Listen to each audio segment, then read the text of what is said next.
بسم اللہ الرحمن الرحیم۔ میں حکیم محمد عظیم، فاضل طب و جراحت، ماہر نظریہ مفرد اعضاء، ایکسپرٹ سمپل آرگن لا، آپ کی خدمت میں حاضر ہوں۔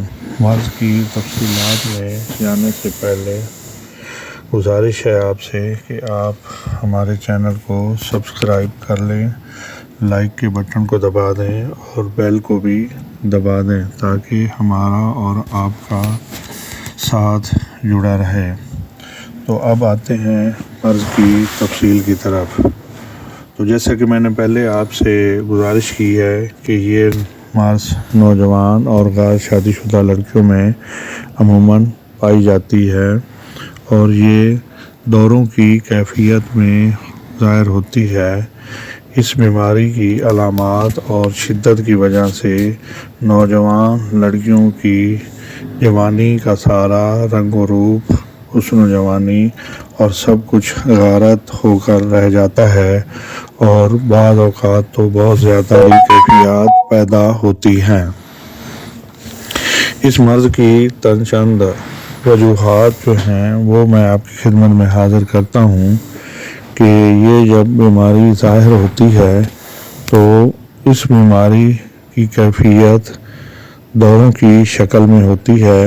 شہوانی جذبات کا ابھرنا، و عشرت کی زندگی بسر کرنا اور زیادہ مشقت نہ کرنا، یہ اس مرض کی بڑی وجوہات میں شامل ہیں۔ تو ناظرین، میں آپ کو اس مرض کے بارے میں بتاتا چلوں کہ یہ مرض ہسٹیریا باوگولا یا اختناق الرحم کے نام سے عام پہچانی اور جانی جاتی ہے۔ اس مرض کی مریضہ کی جو علامات ہیں وہ یہ ہوتی ہیں کہ خناق کے مریض کی طرح ایسے مرض کی مریضہ کا گلا گھٹتا ہوا نظر آتا ہے اور ہاتھ اور پاؤں میں تشنج کی کیفیت نمودار ہوتی ہے، جس سے ہاتھ پاؤں میں، جیسے پنجابی میں کہتے ہیں کڑول پڑنا، کڑول سے پڑتے ہیں، یعنی ہاتھ اور پاؤں ٹیڑھے ہو جاتے ہیں اور گلے میں ایک گولا نما چیز پھنستی ہوئی محسوس ہوتی ہے، اور بعض اوقات تو دوروں کی شدید حالتوں میں مریض چیختا اور چلاتا ہے، اپنے ہاتھ پاؤں ادھر ادھر مارتا ہے اور عجیب سی حرکتیں کرتا ہے اور دیکھنے میں ایسے لگتا ہے کہ جیسے اس مریضہ پر کسی عصیب، جن، بھوت یا کسی پری وغیرہ کا سایہ ہو، اور یہ مریض عموماً دیہاتوں میں یہ تعبیر کیا جاتا ہے کہ جیسے مریض کو جن ہو گئے ہوں۔ اس کی ایک علامات یہ ہوتی ہیں کہ جب مریضہ چلتی ہے تو وہ اپنی ٹانگ کو کھینچ کر، گھسیٹ کر یا لنگڑا کر بھی چلتی ہے۔ چھوٹا پیشاب عموماً زردی مائل ہوتا ہے اور دوروں کے درمیان یا دوروں کے بعد پیشاب لازمی آتا ہے۔ مریضہ اکثر اوقات چلتی گرنے بھی لگتی ہے، لیکن یہ خاص بات ہوتی ہے کہ مریضہ سنبھل کر گرتی ہے، اچانک سے نہیں گرتی۔ مریضہ کو بائیں کولہے میں درد سا بھی محسوس ہوتا ہے اور پھر ایک گولا سا پیٹ سے اٹھتا ہوا گلے کی طرف آتا ہوا محسوس ہوتا ہے اور گلے میں پھنستا ہوا بھی محسوس ہوتا ہے۔ مریضہ بظاہر بے ہوش ہو جاتی ہے، لیکن نیم شعوری طور پر آس پاس کے لوگوں کی باتوں کو سنتی رہتی ہے مگر جواب نہیں دے سکتی۔ مریضہ کا چہرہ عموماً سرخ ہو جاتا ہے، وہ بار بار پلکیں جھپکتی ہے، دانت پیستی ہے اور روشنی کا اثر پتلیوں پر پڑتا ہوا محسوس کرتی ہے۔ دورہ ختم ہونے کے بعد بے چینی سی محسوس کرتی ہے۔ مریضہ کو عموماً نیند نہیں آتی اور چھوٹا پیشاب بکثرت آتا ہے۔ مریضہ گرتے وقت بھی غیر شعوری طور پر ہوشیار رہتی ہے، بلکہ دورے میں بھی نیم شعور بیدار رہتا ہے۔ جب دورہ ختم ہوتا ہے تو گرنے سے لے کر بے ہوشی تک کے تمام باتوں کے بارے میں وہ واضح طور پر بتا سکتی ہے۔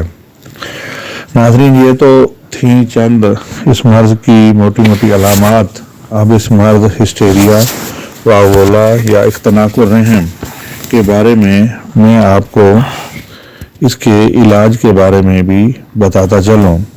ایسی مریضہ کے لیے علاج سے زیادہ احتیاط کی ضرورت ہوتی ہے۔ ایسی مریضہ کو آپ جب دورہ محسوس ہو تو کھلے ماحول میں یا کھلی ہوا میں لٹائیں اور زیادہ غم زدہ یا افسردہ یا دباؤ والا ماحول پیدا نہ کریں، بلکہ فریش ماحول ہو اور خوشی کا سا ماحول محسوس ہو۔ یہ مریضہ کے لیے علاج سے زیادہ مفید اور سود مند ثابت ہو سکتا ہے۔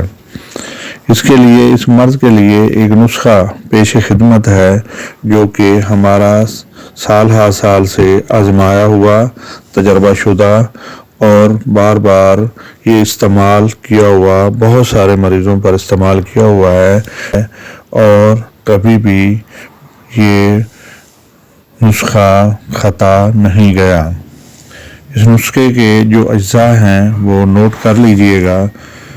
اس میں پہلے نمبر پر تخم کاہو، پھر جڑ نیلوفر، سندل سفید، اجوائن خراسانی، گل سرخ، خرفہ اور مشک کافور ہیں۔ ناظرین، میں دوبارہ یہ تمام اجزاء کو دہرا دیتا ہوں۔ تخم کاہو، جڑ نیلوفر، سندل سفید، اجوائن خراسانی، گل سرخ، خرفہ اور مشک کافور۔ آپ ان تمام اجزاء کو ہم وزن لے لیں، یہ اہم اجزاء ہیں اور کسی بھی جگہ سے اچھے پنساری سے یہ مل سکتے ہیں۔ اور میں ایک بات واضح بتاتا چلوں کہ اس میں کوئی چیز بھی ایسی نہیں ہے کہ جس کا کوئی سائیڈ ایفیکٹ ہو یا وہ نقصان دہ ہو، تو لہذا آپ خود بھی اس کو ان تمام اجزاء کو لے کر اپنے ہاتھوں سے بنا سکتے ہیں اور استعمال کر سکتے ہیں۔ یہ نہایت ہی سستی اجزاء ہیں اور ان پہ بہت زیادہ خرچہ بھی نہیں آتا۔ آپ ان تمام ادویات کو برابر وزن میں لے کر الگ الگ باریک کر کے پیس لیں اور پھر پیسنے کے بعد آپ ان کو کشنیز یعنی دھنیا کے پانی میں ملا کے گولیاں بنا لیں۔ گولیاں چنے کے برابر یا چھوٹے بیر کے برابر بنا لیں۔ گولیاں بنانے کے بعد آپ اس کو سائے میں خشک کر لیں اور اپنے پاس محفوظ رکھ لیں۔ اب مریضہ کو استعمال کرانے کے لیے ایک گولی صبح، دوپہر یا شام کو پانی کے ساتھ، تازہ پانی کے ساتھ یا تازہ دودھ کے ساتھ جس میں گھی ڈالا گیا ہو، اس کے ساتھ یہ گولیاں استعمال کر سکتے ہیں۔ لیکن ناظرین، ایک بات میں واضح کرتا چلوں، اس مرض کا چونکہ یہ نوجوان اور غیر شادی شدہ لڑکیوں کی مرض ہے، تو اس لیے اس کا جو اصل علاج ہے وہ شادی ہی ہے۔ تو آخر پہ یہ میں وضاحت کرتا چلوں کہ اگر حالات سازگار ہوں اور مناسب رشتہ دستیاب ہو تو آپ بغیر کسی دیر کے رشتہ کر دیجئے، بچی کا، بیٹی کا، بہن کا رشتہ شادی کر دیجئے، کیونکہ یہی اس کا مستقل علاج اور حل ہے۔ اس کے ساتھ ہی اجازت چاہوں گا، اپنی دعاؤں میں یاد رکھیے۔